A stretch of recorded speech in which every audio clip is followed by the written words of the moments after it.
Pigeons 420. Mr. Grow It. And Rob from Cannabis Lifestyle TV. From the Stash Podcast. From the Stash Podcast, we are back again. It's a lovely day here in Michigan. I don't know about you guys. We actually got some sun. It's probably gone by now because I've got no windows here, but by the time I get back out of the dungeon, we won't have sun. But it's beautiful here in November. No, it's not. No, we're in December now. Holy shit. No idea what happened this year. I mean, it just flew by. I mean, pandemic hit us and all of a sudden, I mean, it's still with us, but what happened to the year? It like disappeared. Dude, it is amazing how much time can fly so fast when you're stuck at home doing nothing. I'm absolutely blown away. It's December right now. I don't know what's going on. I haven't written down an address or anything, or a date in God knows how long. So yeah, fucking December. Welcome to cold for some people here. And speaking of cold, the seasons have changed for me. That means my environment has changed. And in the garden, the environment sometimes can be harder to control. And that's what we're going to be talking about today is controlling the environment. Now, how I do it compared to how Pigeon does it, compared to how Mr. Grow It does it, comparable, of course. We all grow inside. But it's going to be different based on where you live and what you're battling. I know me right now, it's dry as fuck. I can't stand it, man. The herb is really not loving the environment, we'll say. It's just getting to the point now where I'm having to increase my humidity quite a bit. I had to upgrade now my humidifier. I've got 2 running in there. I've got another grow where it's even drier. It's like, it's hard to balance it. Yeah, it's getting cold here. Although, granted, it is probably one of the warmest winters. I guess actually, technically, it's not even winter yet, despite the snow on the ground. But it's getting cold. It's getting cold, and especially being this part of Canada, central Canada, it's going to get very cold. You can't even have your plants on the ground in the basement. You've got to have heaters. So yeah, you want to make some changes to adapt to the temperatures around here. Yeah, big changes, especially for me. I live in a desert region, very dry, very hot. Now it's wintertime here. The low, it can get, 30s, 40s at the lowest. That's actually not that low compared to where some people are hitting 0. I'm talking Fahrenheit, by the way. Freedom units. Freedom units. But it's different to monitor your temperature, humidity. Your entire environment is going to be different to control from the summertime to the wintertime.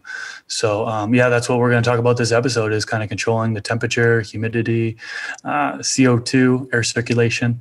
Let's get into it. It's going to be fun. Man. A lot of people say it's just so simple. Growing is so simple. It's like, if everything's dialed in, for sure it is. It's totally simple. But you better dial it in first. How long it takes somebody to dial it in, because I'm 4 or 5 years in, 13 and I'm still years dialing. Over here, yeah, I'm still dialing. 4 or 5, I guess. Yeah, I'm a little bit conservative there, but for my professional career, I'd say it's only been about a half a dozen, 6 years. And I'm far from dialed in. I've got to do still things like getting my reservoir off the ground so that it doesn't freeze downstairs. Because I find even cold water into the pot this time is not a good variable for your garden. Getting the plants off the ground. There's a number of things. Switching up when I run the lights to kind of accommodate the cold period and when to run a heater. Yeah. Lots of changes. That's one thing where automation can really be key. I know for me in particular, when I'm controlling the temperature here in the wintertime, I do need to run heaters. So I have a 12-foot by 10-foot grow room, and I have 2 tents within the grow room. One is my veg tent, it's a 2x4 veg tent, and then I have a 4x4 flower tent. Now in the wintertime, in my opinion, it's easier to run in a tent as far as controlling temperature. The reason why is because when the lights pop on, the lights are generating heat, right? So it's going to raise up that temperature to where it needs to be. And then I also have one of those Cloudline fans, which have a controller on it. So I have it set so when it reaches 82 degrees Fahrenheit, it's going to automatically kick on and start exhausting some of that hot air. And since the temperature in my grow room is cooler than that, usually it's around 70 degrees Fahrenheit, it's going to automatically pull in some of that colder air. So that kind of how it works with lights on. The temperature will be kind of controlled by the grow light bringing that temperature up. and then the exhaust fan stabilizing it because it's bringing in cold air as it's exhausting that hot air. Now, when it comes to the summertime, it's a little bit different for me.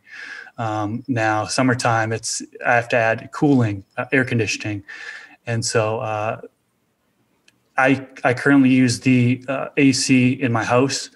I've had portable air conditioners before, but as far as just using the central AC in my house, it pumps cold air into my grow room, and then it's still kind of exhausting out on that avenue. But two different things there, and then particular one thing I didn't talk about. Sorry to kind of stumbling over my own words here, but when the lights are off in the wintertime, it does get so cold because you don't have that heat generating from the grow light that I have heaters. Actually, I have 2 portable heaters in my grow room that's stabilizing the temperature to be about 70, 75 degrees. So my night temperatures doesn't drop too much. So that's kind of how I control the temperature when it comes to the different seasons. How do you guys do it different? I assume because you're in a different climate. You guys are in different climates. I imagine we're in similar climates. Yeah, Rob. close, You're comparable. Michigan, I'm Manitoba, Canada. Yeah, I'm like your at this southern time, shitty neighbor, like the loud neighbor. We don't even hear you, bro. Keep it up. We don't even hear you, bro. I don't even know my geography, but I believe you're southeast from my location. You're close to the Great Lakes? Yeah, I'm near Grand Rapids, west yeah, side. Okay, so you're more to the east than I am. We do have large bodies of water in my province, but they're all relative. They're not huge, but it's really dry. It's really dry right now in the wintertime. And I would be looking at getting a humidifier at this time. That would be ideal. A heater is also, it's amazing how little you can get away with when you're weighing cooling versus heating. In the summertime, I used to use a 15,000 watt BTU air conditioner pumped outside, used to run all day, pretty much 12 hours while I had the HPS lights in there.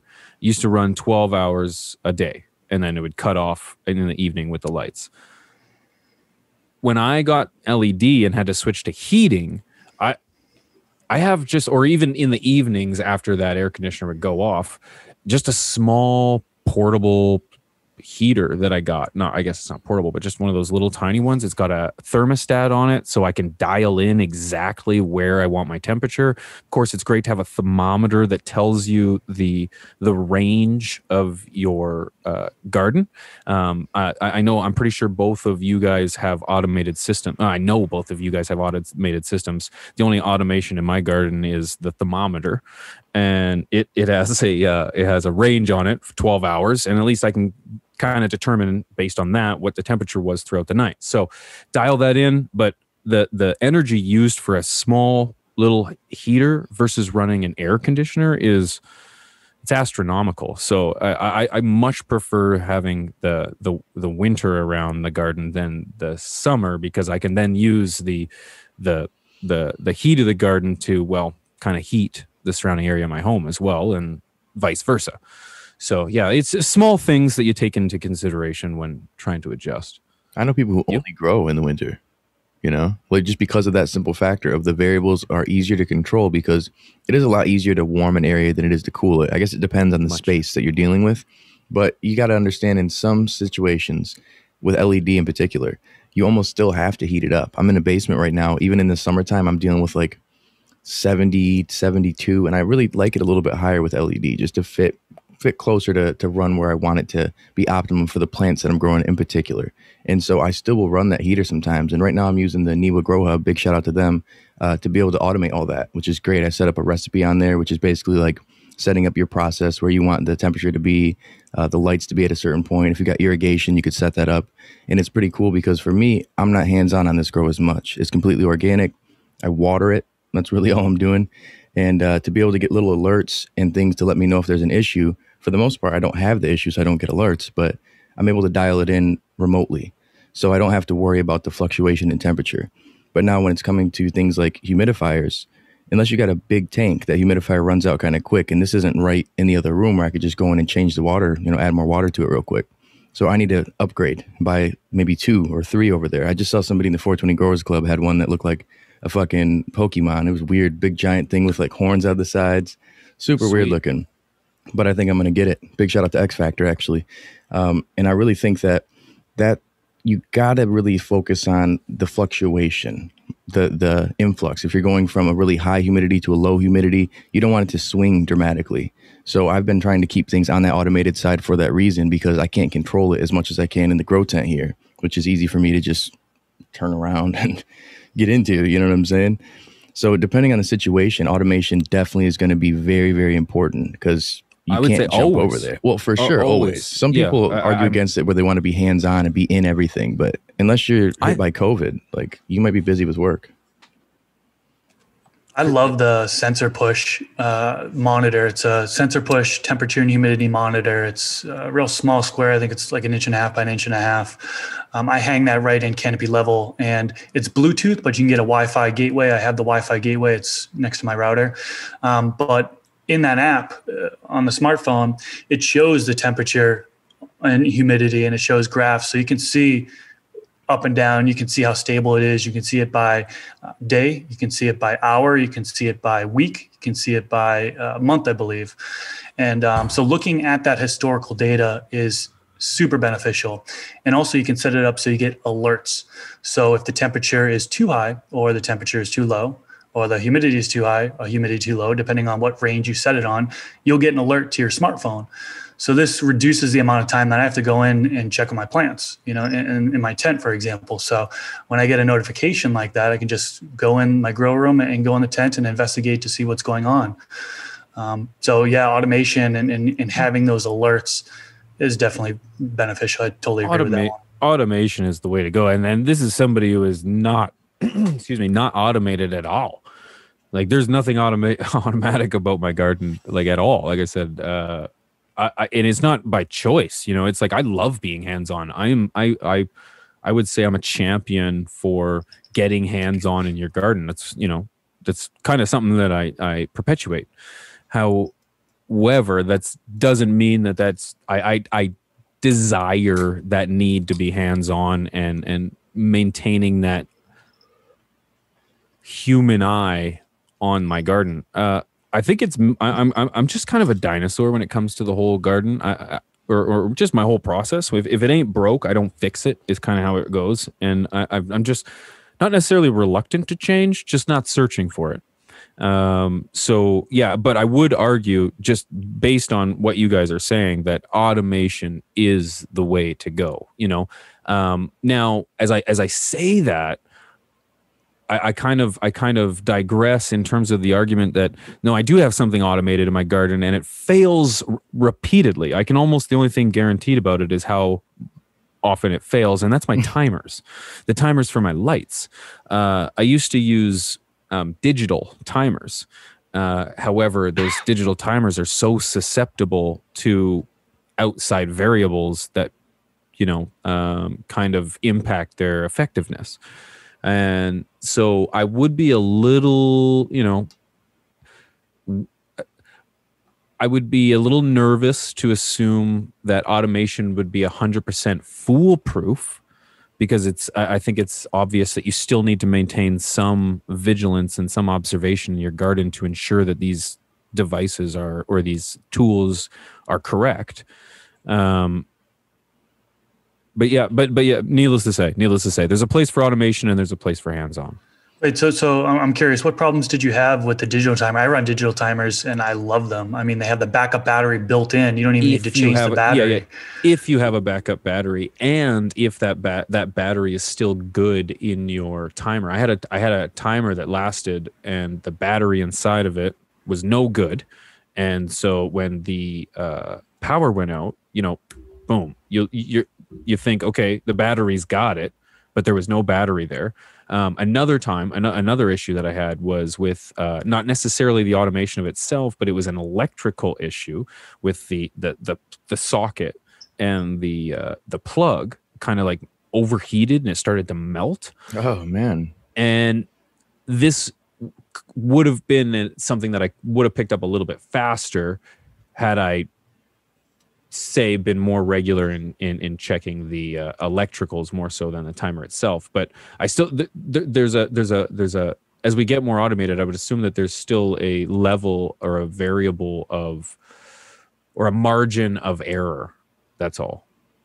So I would assume it would be the same analogy as a man lost in the wild with a gun is less likely to survive than a man lost in the wild without a gun, because the man becomes too dependent upon the gun and lets his guard down. And that's when something happens. A man without a gun keeps his guard up, is aware of his situation and his surroundings, and is able to cope and adapt over situations far more. A man without a gun is doing MMA prepared moves on bears, and so right. That's right. That's Right. So I just it's a great analogy though, man. I dig that. I would just be. I'm only coming from someone who's not automated at all. So I'm just trying to throw one argument towards the idea of being automated to the point where everything's just all monitored on a phone. And even like I do have cameras in my garden. So you could literally have no reason to go into your garden except to trim it. You know what I mean? And but would automation prevent bugs? Does it still check for bugs and stuff? And I don't know. Anyway, I'm really good at rambling. But well, dude, I think I am that's where, slightly like, jealous that I'm not automated. I mean, I'm not 100% automated, but that's where I'm curious in the sense of not having those things. How do you know then when it's time to change? Are you going by the farmer's almanac? You're looking at the weather, or do you just wait to see how your room is telling you the signs that come in, like, oh shit, my humidity is super low, or oh man, look at the temperature swings, I better go and change some stuff downstairs? Like, what are the telltale signs for you to jump into that? For me, if I come into my, like, I'm in my garden once a day. That's it. And I've made it that way on purpose because I have no reason to track any kind of foreign substances into my garden. And the more time you're in there, the more often you're in there, the more likely you are. More opportunities, yeah. Yeah, to contaminate. Now, with that said, I only have, in that one time that I go in the garden, it's about an hour plus. Now, I would argue that I'm kind of an abnormal gardener. Not everybody is wielding a camera and a microphone and lights and trying to get shots and so on and so forth in their garden. So I'm a little more over the top with my presence than, say, the average gardener. But I think that I could then argue that my awareness is a little bit lower because I'm in looking for things that are completely irrelevant to the garden, but relevant to other things like the shot. And I'm trying to get the good picture and the focus, you know what I mean? Whereas I'm not looking for soil density. I'm not looking for moisture. I'm not looking for yellowing. I'm not looking for telltale signs of other things. But what are things that I am looking for? Typically, the first thing when I walk into the garden is it's a shot at the thermometer. I want to know exactly what happened in the last 24 or whatever hours that was in the garden, just to give me an idea in temperature. If the humidity is either really high or really low, something has happened. Things should stay relatively consistent in my garden, just because whether it's summer or winter, we have the same. My temperature in this environment doesn't actually swing all that much. It stays relatively consistent. So despite the cold and the heat, the moisture stays about the same. And if I can adapt for the heat and the cold, then there isn't much of a change. So if I come in and I see a change in moisture, typically that means that I need to either water, or if things are dry, if we've got low moisture in the garden, I've typically got a water coming. You start to feel the pots and it's like, oh yeah, shit, they're light, they need to be watered. But aside from moisture, it's then temperature. I just want to know what happened with the temperature, but that's really about it. Yeah, for me, indication again is I use that sensor push, so I can just look at my smartphone and see what my temperature and humidity is. But things that kind of trigger in. So my temperature never really drops too low because I have that heater in there. So I don't really get alerts for that. But I do sometimes get alerts for the temperature being too high. And sometimes when that happens, I'll go and investigate. And it kind of relates to the humidity in the sense to where if my humidifier had ran out because I live in a very dry climate, sometimes that causes the temperature to get too high and go above the set point that I have set on my sensor push monitor. So, living in a very dry climate, kind of when we start talking about humidity, I have to run at least 2 humidifiers in my grow space. Usually have one in my grow room, and then sometimes I have one in my grow tent. Particularly veg tent, I like to have a higher humidity. In my flower tent, I actually don't really run a humidifier anymore in that particular tent because the room is kind of stable and the air coming in from the room is acceptable for the flower stage. But I have to run multiple humidifiers, and I do sometimes get alerts for the humidity being too high. And that comes down to watering. Like you had mentioned, Pigeons, is there's times when I water, like the days when I water, when the lights go off, sometimes that humidity just raises up and then I get alerts. Now, the way I kind of combat that, it's automated, is I have my AC Infinity Cloudline inline fan set point for humidity as well. So when it reaches 60%, 62%, whatever I put it at, it's going to start exhausting some of that humid air, and then it's bringing in that stable air from my grow room that's at the ideal temperature and humidity. So that's kind of how I, monitor the controls for temperature and humidity. Well, see, I think the swing of how Michigan is here, man, it's weird because summertime, it's crazy with the humidity. And then winter, it's unbelievably dry. So it's like having to switch things up. The automated side is mandatory for me because of it, because one day is different than the next day. We have like people call Indian summers where we had a 70-degree, I think it was November, mid-November. I thought we were still in November, so who knows? It may have been September, but it definitely was a lot warmer than it was the day before. It was like 38 degrees, and then it was 70 the next day. It was crazy. And for a lot of people who are dealing with, like, let's say temperature swings at night, that happens with a lot of people, the dramatic temperature swings. When that comes in Michigan, you better have something automated, because if you're not on top of it, you're going to have a huge influx from one to the next. And when I was using high-pressure sodium lights, it was a lot more of an issue. In a larger grow that I helped maintain, we ended up using high-pressure sodium lights just because the temperature right now is so low. Like, we didn't usually use those. We had CMHs and LEDs, but because the temperature, was nothing having those, we literally added like maybe 6 degrees extra. We were hoping to get more like 20 or 30 degrees, literally, because it got that cold at night. But, sometimes you can't account for that. So we ended up getting, again, a system that's completely automated using the Inkbird over there. And that works pretty well. It's not automated in the sense of my phone and everything, but it takes care of everything for me. But I did notice we had one unit that was off on the temperature. Like, we had a heater that kicked on when we didn't need it to go on at all. And then when we didn't need it to go on, it wouldn't go on.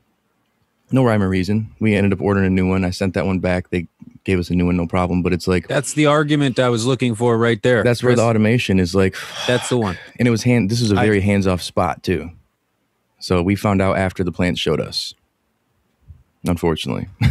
Yeah. And that was literally the only thing I meant by like automation in terms of failure. Just when you got robots in charge, something is destined to go wrong at some point, and it's a matter of when you're able to catch it. That's all.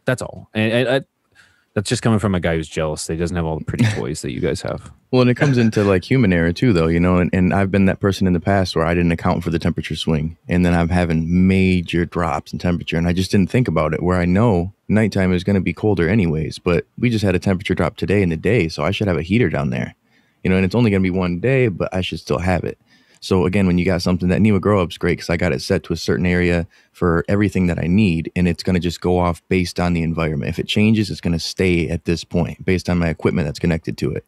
So you got to have the equipment. It's going to cost more money overall, down the road. But if you get more quality equipment early on, you get things to automate it, it will be a lot more affordable in your pocket down the road. It's not going to be immediately. Some of this stuff is pretty pricey. And that's the argument of not automating the garden and just going through and take care of all this stuff on your own.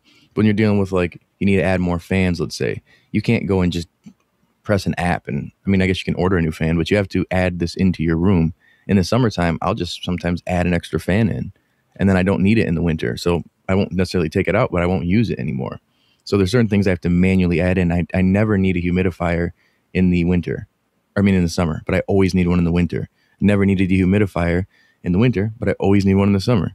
Sometimes I don't need that equipment in my room or in the space, especially in the grow tent. Like, I'll remove it. I don't want my dehumidifier in the veg area when, like, it'll be almost 100% humidity on a rainy day. I'm like, fuck. I never see that in the winter. I would pray for a nice rainy day in the winter, but we got snow and it's dry as fuck instead. Mm-hmm. I never need a dehumidifier. I've never owned a dehumidifier because I live in such a dry climate. So both summer and wintertime, I'm running humidifiers to try to increase the temperature, increase the humidity. One thing I want to touch on, you talked about swings. So swings can be bad, right? So what is the acceptable range for a swing to happen? So like, for example, temperature swings. I like for my temperature to be, leaf surface temperature to get more exact, to be about 82. Sometimes that means that the temperature in the environment or canopy level can be about 85 Fahrenheit. And then when it drops, I really don't like to go anything below 70. So you're looking at about a 15-degree swing max. Now, there are times where we get towards the end of the grow, I do like bringing it down into the 60s. I like bringing out those colors. I think dropping the temperature definitely helps bring out the colors in the plant, especially in the final 2-3 weeks. Some may argue a little bit longer than that. So temperature swings, I know drastic swings, 20-degree plus swings, is certainly going to stress out your plant to the point where it could become a hermaphrodite. Now, I don't think I've ever had that happen to me before. I've had plants go hermy before due to what I believe is swings, or it could be genetics. You really, it's hard to tell. But it's never really good to have those drastic swings. However, cannabis is very resilient, right? It's still going to be able to grow and adapt. Now, temperature, humidity-wise, like I said, I battle a very low humidity at times. If the lower the humidity goes, the more the plant is going to transpire. It leads to higher transpiration rates. Now, that can be particularly bad when you are running synthetic nutrients, and you the potential to overfeed is actually greater, because your plant is transpiring more, it's uptaking more from the medium, and you're more likely to actually run into a toxicity issue. So that's one thing to kind of be aware of. However, the plant will still grow. The plant will still grow in 30 degrees, 30%, 25%, because it is resilient. But, again, if and this happens with me quite often, is it'll swing from 30% up to like 60%. I've had it happen. I try to avoid it at all costs, but 30% swing, it's not that good for the plants, but they're resilient. And, most of the time the plant will still grow, and it'll turn out to be fine. But humidity swings, I try to keep it to no more than 20. And that's a lot would argue that's a pretty big swing, is a 20% swing in humidity. What do you guys look for acceptable ranges for swings, temperature and humidity? Yeah, 15 to 20%. Pretty much 15 is my number, 15 degrees or 15%. I really want to avoid anything more than that. I think that's just a safer area to be. And that's where, like I said, I'm battling that right now with the humidifier. Is it runs out, I get a notification, I'm like, fuck, I got to run over there and take care of it. It's not a scenario that I can just automate that side of things. And so now what I'm noticing is, like, in the grow, when I'll water a little bit heavier and I'll spray in the veg, and I'll make sure I have a little bit of extra water that'll be kind of just sitting in the room, and I'm able to keep that humidity a little bit more balanced and naturally, instead of having to add in the humidifier. But it's a consistent battle over there, man, because just day before yesterday, roughly, I think it was maybe a 25% drop that I had because I didn't have the humidifier going, and that it went off and I was filming and I had my phone on mute. I was like, fuck, I look back and I've got all these notifications. I'm like, oh shit, what am I going to do? Like, well, nothing now. I just got to run over there and deal with it. And luckily, it's a very resilient plant. And, people can grow with herb. You can grow almost any way, man. It's nuts. I've seen people in a window. I've got the homie Bionic Rooster. Shout out to Jeff and 420 Growers Club. He's got a mason jar. He's growing a beautiful looking plant in a mason jar. They're doing a solo cup challenge in there. I'm like, why? I mean, you can do it. You can almost grow in any conditions. You can make it happen. I mean, they found the first plant, I think, what was it, in Russia, in a mountain, like in the worst environment to grow. We have in central Manitoba right now, it's December, whatever, early December. There are still cultivators that have their plants in the ground, and there's snow everywhere. They're outside. They're taking pictures of this with the snow everywhere, and they're surviving. They will make it. They're going to be okay. And we're talking of a swing from.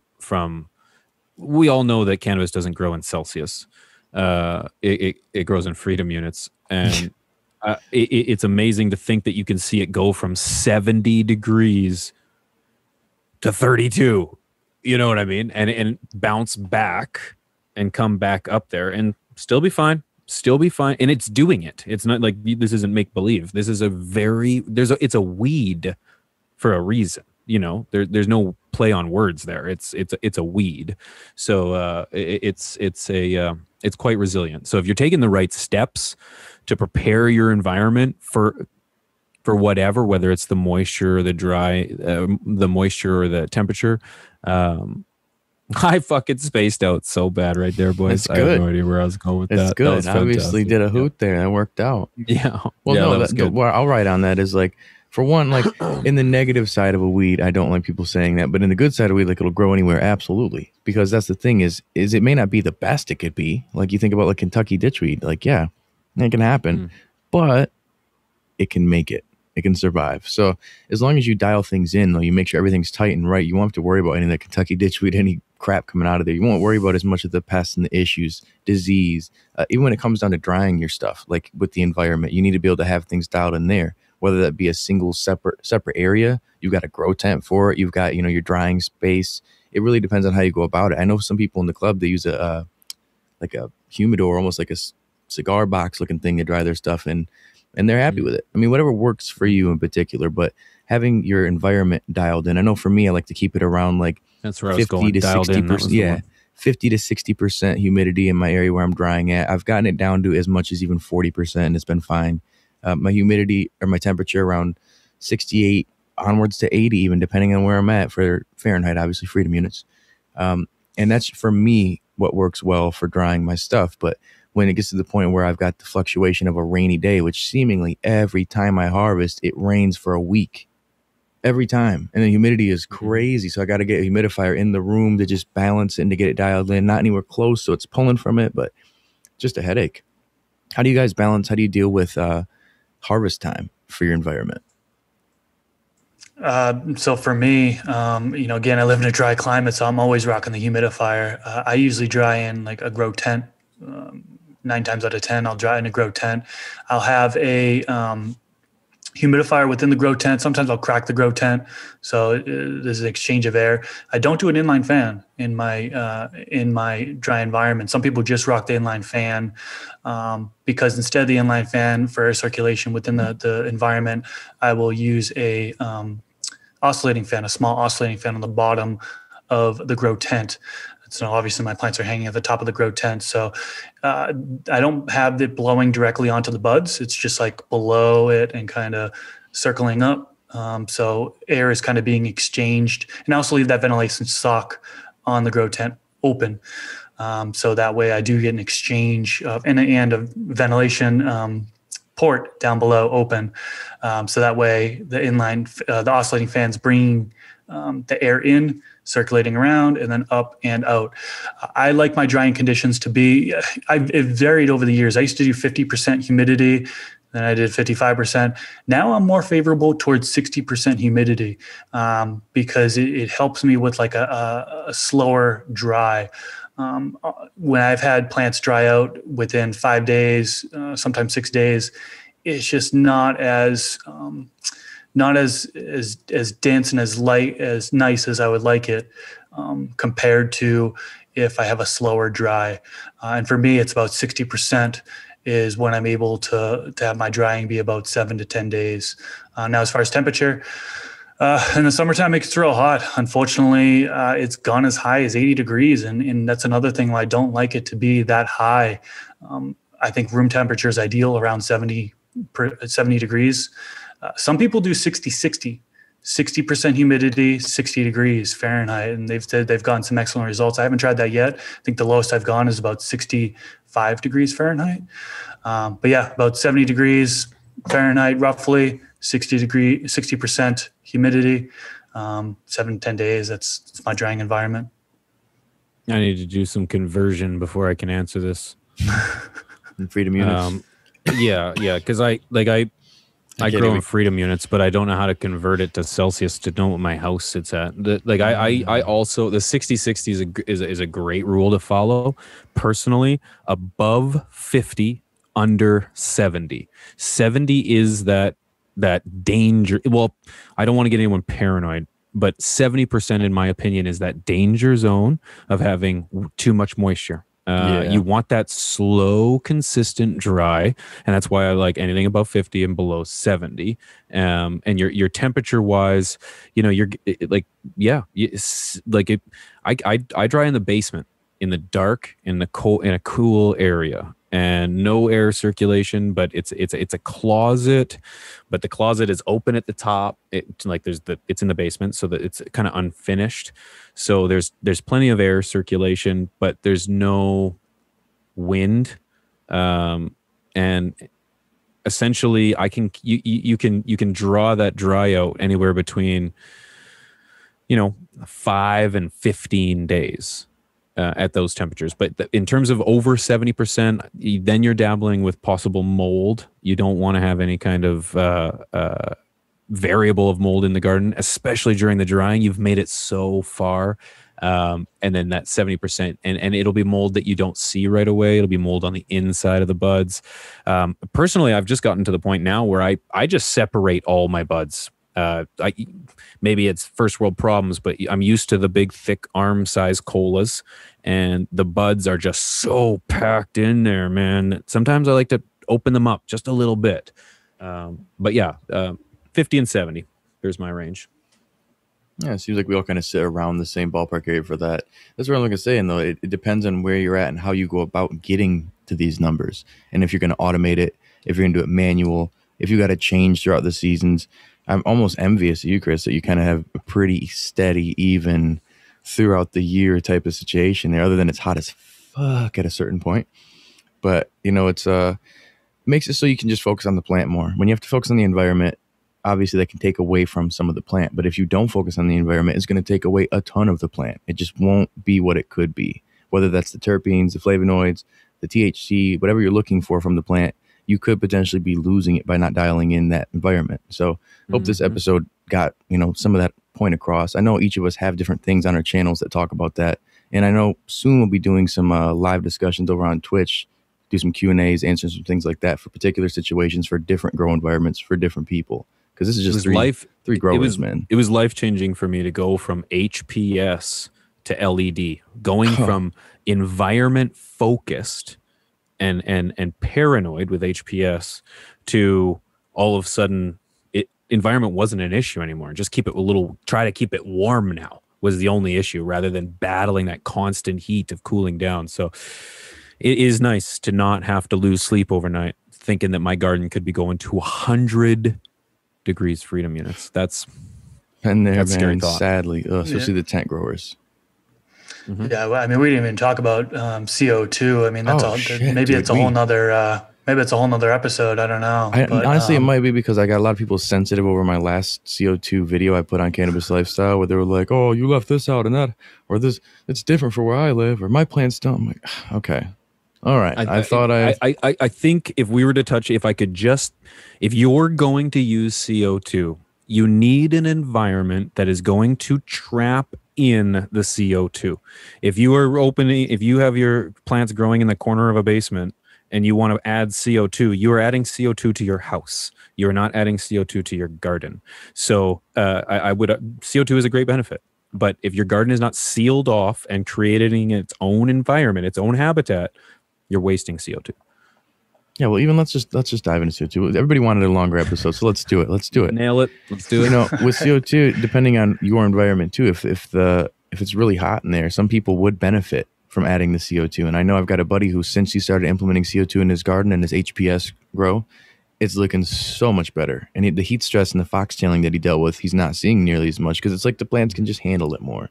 And that's where some climates you may really want to do it, but other climates, in sizes of the grow, if you got like a 2x2 grow space, like maybe get a TMB natural, something like that, but it's not necessarily a huge thing to do. But I guess it just depends on your environment, how you're, focusing on your grow, especially the people who want to push for yields. I know that's definitely going to be something that's going to help you in that sense, but is it worth it for everybody? I have never used CO2. That's my point. Is it worth it for everybody? And not by choice. Just never have. I do use CO2. I can speak about that a little bit. So I've been using the T&B Naturals canister. We're going to get a million comments. CO2 is a very sensitive topic. I know you said that, Rob. So I use the T&B Naturals canisters. There are a ton of different, more cost-efficient ways to do it. People say they're expensive, but I do run them in my grow tent. And I do have a CO2 monitor as well. I know a lot of people don't have those monitors. They're over $100. I don't know if I've seen one for under $100. So a lot of people don't monitor what their CO2 ppm level is, but I do. And I've noticed that those canisters do help me. Now, of course, when your inline fan is on, it's just exhausting out those CO2. So I think that's Pigeon's point, is you're just somewhat wasting money if you're pumping CO2 in there and just exhausting it. So a sealed room is what Pigeons was saying is definitely more beneficial to run a sealed room. But you can certainly get away with, sometimes, my inline fan isn't on all the time. So, but the CO2 canister is working at all times. So I've gotten my CO2 ppm levels up to, I think it was about up to like 1400 ppm just from that canister. So it does work, just as long as you're not exhausting the entire time. Yeah. I can't say that I really recommend it. There are those CO2 exhale bags, which last a lot longer than the canisters. The canisters apparently are only about 2 weeks. They suggest change them out for every 2 weeks. They have refill packs on them, which a lot of people say a waste, and you can actually run them for longer than that. I've run them for longer than that. But the CO2 exhale bags, I guess, last for a lot longer than that. So that's something I haven't used yet. I was thinking about trying those out in the future. That might be beneficial to use. I've never used a tank or anything like that. Some people use a tank, but again, sealed room would be beneficial to have a tank and run that. One of my most disliked videos is a video where I was doing a live stream, and it's like a highlight. I basically clipped out a section where I talk about CO2, and I recommended that if you're growing, if you're a home grower and you live in the house that you grow in, I recommended that you don't actually run CO2. And the reason why is because just you exhaling, the amount that we exhale, humans exhale, and I have a roommate, I have 2 pets, they also count. The amount that we're exhaling is enough for the plants. The natural CO2 level outside is about 400 ppm. If you were to put a ppm, a CO2 monitor, and see the ppm in your grow room, and you're living in the house or you have pets or whatever, it's going to be higher than that. So it's higher ppm than outdoors. So as far as supplementing, sure, it's definitely going to be beneficial. So I'm not saying that it's not going to be beneficial, because it's said that the ideal ppm level is in between, 1,000 and 1,500 ppm is kind of ideal for gardens, for plant growth. Anything higher than that, it can be dangerous if it ends up being too high. But your plant is going to grow just fine without pumping CO2 into the environment, as long as you have that air exchange. Yeah, it's the argument a lot of those cynical hair splitters. What's this crazy ass cat here doing? See, I've got cat roommates too, so I know how it is, Chris. But a lot of people, animal hair is part of your environment everywhere. It's all in my face and shit. I'm like, get out of here! All over nutrients me, in that, right? Yeah, should be. That's probably where people get that cat piss strain. It's like, get out of my plant. But I think that's where a lot of people will again have that argument. Some of the cynical people that, you don't need any of this shit. Your plant will grow just fine. It's like, yeah, it will, but it can grow better. So if you have the option to do better, dial in that environment. Don't play games. Add more to it if you can. Why not? It comes down to budget and ROI. What's your goal? What's the focus? Not everybody's going to have the same goal when it comes down to it. Completely agree. Yep. I mean, I think a lot of people jump to the assumption that everybody's goal is yield, which is completely false.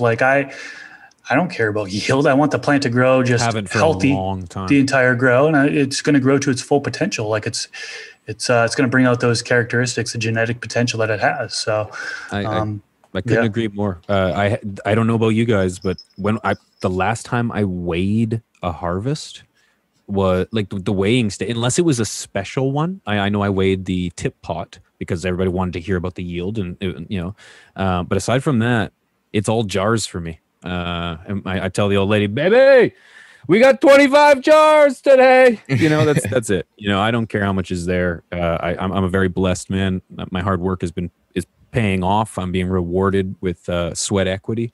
I've got large stash of product, and at this point it's just variety. I want to try to create the best product I can, and whether or not that means more or less cannabis, I'm not concerned. I'll preserve a strain, but yeah, dude. That's what it comes down to, man. Preference. And I think that really kind of summarizes I'm not going to that. shit on you for doing your thing. Well, exactly. Dude, that's the biggest thing. I feel like that the trio of us, the community of Cannabis Lifestyle, Mr. Grow It, and Pigeons 420, we tried to emphasize that. Do your own thing, man. Follow what we're doing if you want to, but there's a lot of ways to do it. And what you want and your preference is key. I'm not going to say one way is better than the other. If you're asking me my opinion, I might tell you what I think is better, but I'm not going to shit on what you do. I hate that.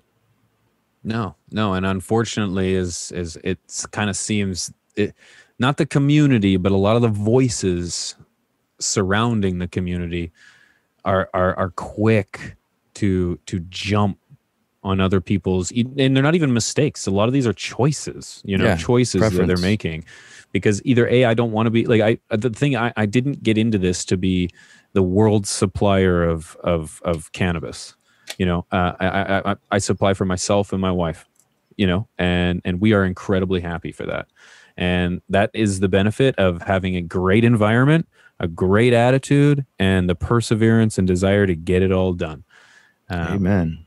And let people grow the way they want to grow. Don't be a backseat grower. No one likes a backseat grower. I've been using that, dude. I've stolen that and used it like 50 times. Somebody commented in the club on something. I was like, yo, backseat growers, different group. You can go to the grow employees area, we'll say. Not here. But yeah, man, I think that really summarizes it, man. Today, yeah, dude, for sure. Like I said, we can go on for fucking hours, man. Everybody wants longer episodes. Just wait. We'll have some live streams soon. Just wait. Twitch. We'll be over on Twitch soon. We're probably going to do on Pigeons. What do you guys first, think? What do you guys think about a From the Stash Twitch.tv?